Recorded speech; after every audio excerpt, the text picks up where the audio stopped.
Rule number 5. Study the uses of nouns as singular and plural in forms.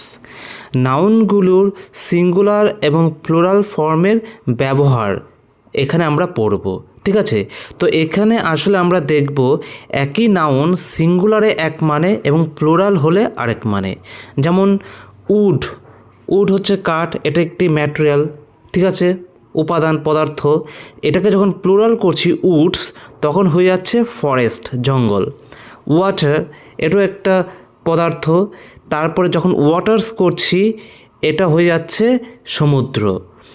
Asset মানে মূল্যবান বা হিতকর গুণ বা পটুত্ব।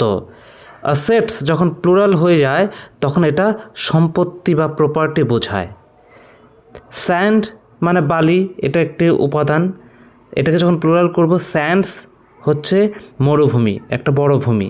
আয়রন ম্যাটেরিয়াল, আয়রনস এই আয়রন দিয়ে তৈরি চেন। ক্লোথ মানে কাপড়, ক্লোথস মানে জামা কাপড়। অ্যাবিউজ মানে গালিগালাজ, মানে বাজে কথা। অ্যাবিউজেস মানে অপব্যবহার। ওয়ার্ক হচ্ছে কাজ, ওয়ার্কস হচ্ছে লিটারেরি রাইটিংস, অর্থাৎ যে সাহিত্যকর্ম। এয়ার এটা বাতাস, এটা এলিমেন্ট আমরা জানি। যখন প্লুরাল হয় এয়ার্স তখন বিহেভিয়ার, অর্থাৎ হাবভাব, ব্যবহার। অ্যাডভাইস উপদেশ, প্লুরাল হলে অ্যাডভাইসেস হয়ে যায় হচ্ছে সংবাদ, নিউজ। কাস্টম হ্যাবিট অথবা প্রথা, প্লুরাল হলে কাস্টমস, এটা ট্যাক্স হয়ে যায়।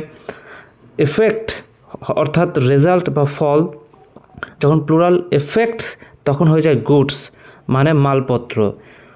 কালার অর্থাৎ এটা ম্যাটেরিয়াল, কালার মানে রং, এটাকে যখন কালার্স করা হয়ে যায়, প্লুরাল হয়ে যায়, তখন হয়ে যায় পতাকা, flag.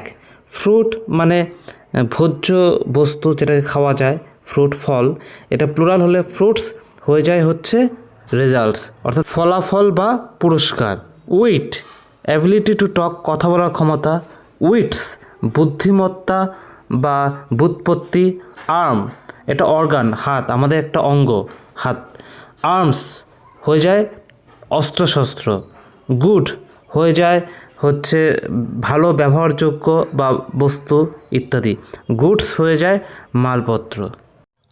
Rule 6.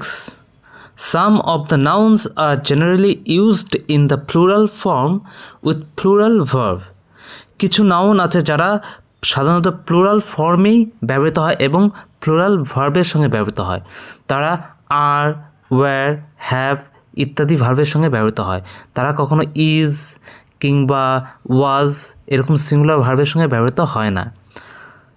A articles of dress মানে বিভিন্ন যে জামা কাপড় আছে সেগুলো, যেমন ট্রাউজার্স অর্থাৎ প্যান্ট, পাতলুন, ব্রিচিজ অর্থাৎ কোমর থেকে হাঁটু নিচ পর্যন্ত যে পরিধেয় জামা কাপড়, তারপর জিন্স, এগুলো এই প্লুরাল ফর্মে ব্যবহৃত হয় এবং এদের পরে প্লুরাল ভার্ব ব্যবহৃত হয়। বি নেমস অফ ইনস্ট্রুমেন্টস, কিছু যন্ত্রপাতি কিংবা টুলসের নাম আছে, যেমন সিজার্স, স্পেকটেকলস অর্থাৎ চশমা, শেয়ার্স অর্থাৎ কাছের মতো জিনিস, স্কেলস অর্থাৎ দাড়িপাল্লা ইত্যাদি। এগুলোর পরে কি হয়? প্লুরাল ভার্ব ব্যবহৃত হয়।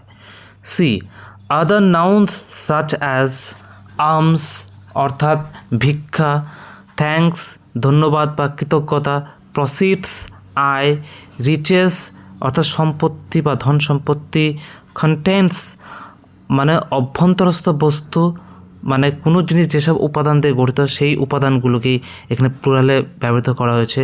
ক্রেডেনশিয়ালস অর্থাৎ পরিচয়পত্র, অর্ডার্স অর্থাৎ আদেশ, refreshments requirements, customs rations, archives annals, ashes arrears, assets stairs, spirits, spirits হচ্ছে মানসিক অবস্থা। তারপরে আছে statistics, statistics as a subject, এটা কিন্তু সিঙ্গুলার, বাট এখানে কালেকশন অফ ডেটা অর্থাৎ তথ্যের একটা সম্ভার বলা হয়েছে, তাই স্ট্যাটিস্টিক্স প্লুরাল।